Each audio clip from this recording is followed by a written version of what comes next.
তখন তার চাচাতো বোনের সাথে কথা হয়েছিল, তার সাথে অনেক দিন 6-7 মাস ধরে কথা হয় না। তার চাচাতো বোন আমার একটা লোকেশন দিল যে এই লোকেশনে আসেন, এই লোকেশনে আইসা তার সাথে দেখা করতে পারবেন।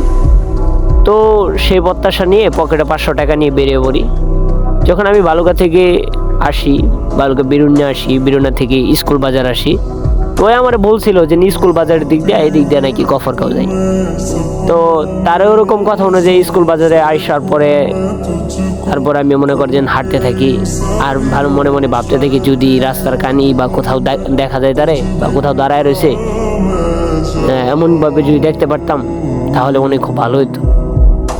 তো 500 টাকা দিয়ে যখন দিছি, 500 টাকা ছিল পকেটে, তার মধ্যে থেকে মনে করেন যে অটোলারে ভাড়া দিব, তা অটোলা ভাঙতি নেই। একটা বিস্কুটের ব্যাগ কিনছিলাম, বিস্কুটের প্যাকেট কিনছিলাম, নাটি বিস্কুট, সেটা কিনা তারপর মনে করেন অটোলার ভাড়া দিছি। সব কিছু মিলে আমার কাছে 400 টাকা আছে। তারপর আমি 7 কিলোমিটার খালি শুধু হাঁটছি, সোজা দিক দিয়ে 7 কিলোমিটার হাঁটতে হাঁটতে মানে ওই শিবগঞ্জের দিকে, ওদিকে আমি চিনি না সঠিক, আমার মনে নাই বাজারের নামটা। ওদিকে একটা বাজারে গিয়ে পৌঁছেছি, ব্রিজ, নদী, এগুলো অনেক কিছু পড়েছি। পরে একটা মোটরসাইকেল, একটা বাইকওয়ালার সাথে দেখা। ওই বাইকওয়ালা আমার বলতেছে কি যে হুজুর, বাইকওয়ালা আমাকে বলতেছে কি যে কোথায় যাবেন ভাই?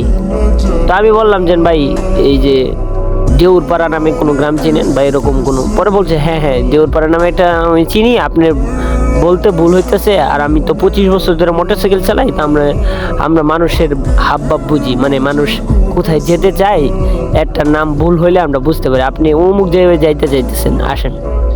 তো তার কথা শুনে একটু আশ্বাস পেলাম। মানে ওই আমি বলছিলাম ডেউরপাড়া, ওই ডেঙ্গুরপাড়া বলছিল। মানে ডেউরপাড়া আর ডেঙ্গুরপাড়ার মধ্যে কি পার্থক্য, এই না আমি ভাবছিলাম যে একই হইবে হয়তো।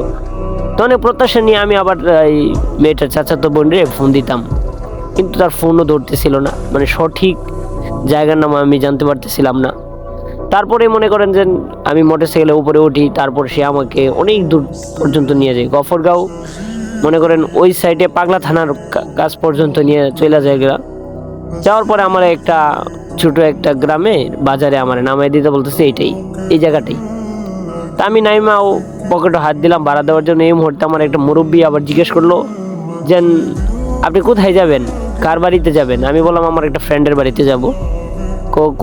কোথায় এসেছেন? আমি বললাম ডেঙ্গুরপাড়া বা ডেউরপাড়া বলছিলাম। পরে এটা তো ডেউরপাড়া না, তো ডেউরপাড়া হইলো এই স্কুল বাজারে ওই দিকে যান গা আপনি, শিবগঞ্জের দিকে।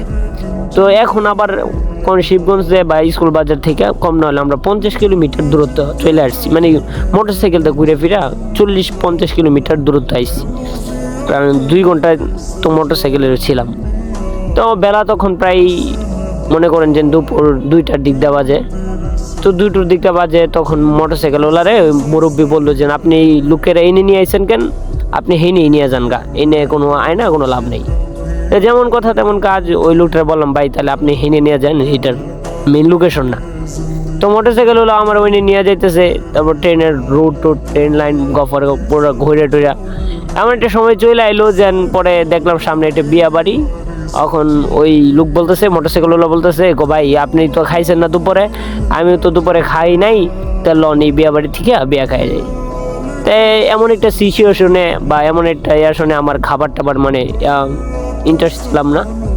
তারপর ওর কথা অনুযায়ী আমার বিস্কুটের ব্যাগ ছিল, ওটা তার একটা ব্যাগের মধ্যে বইরা গাড়ির মধ্যে রাখা, গাড়িটা সাইড করে বরযাত্রীরাও নাম ছিল। এই মুহূর্তে আমরা যাই, আমরা মনে করেন খাওয়া দাওয়া করি, লোক খাওয়া দাওয়া করে। আমি খাওয়ার মধ্যে এতটা মন দিতে পারি নাই, কারণ এমন একটা সিচুয়েশনে আর এমন একটা সিচুয়েশনে খাওয়া, তারপর বিনা দাওয়াত দিয়ে অন্যের বাড়িতে খাওয়া, সব কিছু মিলে যদি এরকম হয়, মাঝে মাঝে বন্ধু বান্ধব থাকলে এরকম হয়। যাই হোক, এটা আমার মূল উদ্দেশ্য না।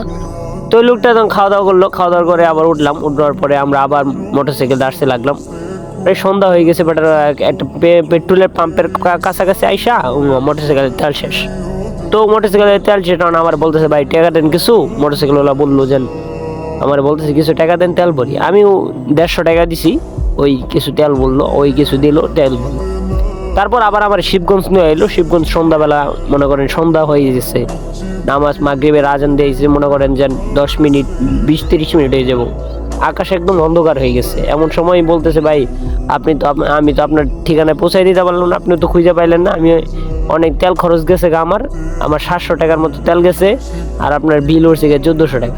তো এর কথা যখন বলছে, আমার কাছে তো এত টাকা নেই, আমি এত টাকা কোথায় থেকে দিব, কেমনে দিব বা কীভাবে দিব কিছু বুঝতে পারতেছিলাম না। আসি আমার তো পকেটে আসি আর 200-300 টাকা, 200-300 টাকা ছিল, আর বিকাশে ছিল 200 টাকা।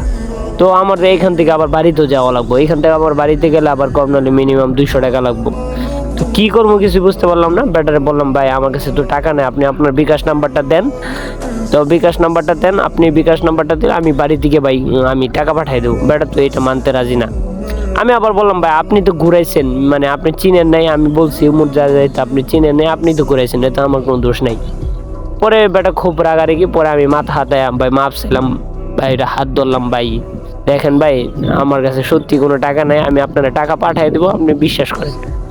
বেটাও একটা নাম্বার দিল, বিকাশ নাম্বার দিল, আমার কাছ থেকে যে টাকাগুলো ছিল সবগুলো রাখলো, এবং আমি জোর করে বিস্কুটের প্যাকেটটা ব্যাটারে দিয়ে দিলাম।